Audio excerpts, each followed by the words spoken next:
Mary Jo, did you know that January marks the end of the squirrel hunting season in Wisconsin? No. It sure does. And that's what we're going to be talking a little bit about today is hunting the purple squirrel and what that actually means in terms of how businesses are attracting the right kinds of job applicants.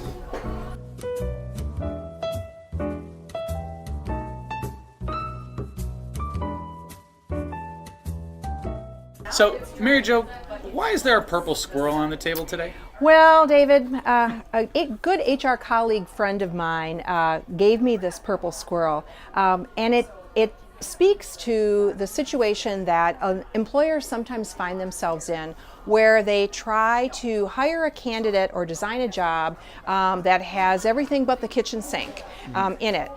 We in the HR community call that the pursuit of this purple squirrel, because in reality it becomes extremely difficult to find some of these candidates that have such diverse requirements for their jobs. So why are employers trying to find a purple squirrel? Why are they shoving so much into these requirements and these job descriptions? Well, I think in some instances, employers are looking for the ideal situation. They may have a lot of varied needs. They might be concerned that they're not going to be able to fill a job. So they start throwing in a variety of different things without really thinking, is this going to make the job impossible to fill? So what are some of the downfalls to doing that? Does that slow down the hiring process? Does that make it harder to find the right person? It definitely can slow down the hiring process, especially if you happen to be in a geography where right out of the gates there's not a lot of individuals that have that kind of background. It can result in long time frames to fill. It can also result in you as the employer paying a lot more to fill that job than you might need to pay, because you might have to pay for very high levels of experience or education.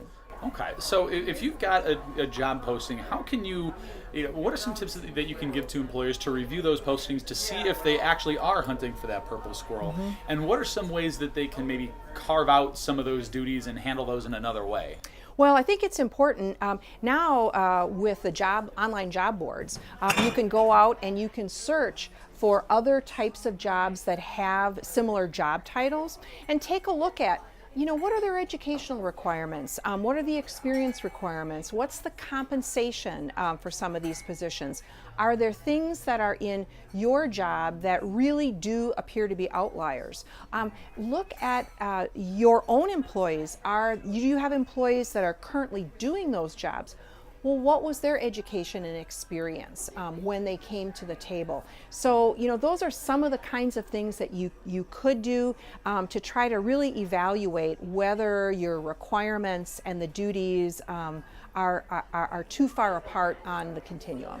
Okay, that makes a lot of good sense here. So that's really going to be what we're going to expand on in our next episode here. We're going to be talking about what are some different types of benefits that employees are maybe asking for now that they hadn't been asking for in the past, and how you can use those to attract those top quality and talented employees that maybe you couldn't attract otherwise here. So what I'd encourage you to do is click on the link at the bottom of this post right here. Mary Jo wrote a fantastic blog on hunting the purple squirrel recently, so you can click on that link to read that. And next week we'll talk about this a little bit more. Cheers, Mary Jo, and cheers, buddy. Cheers.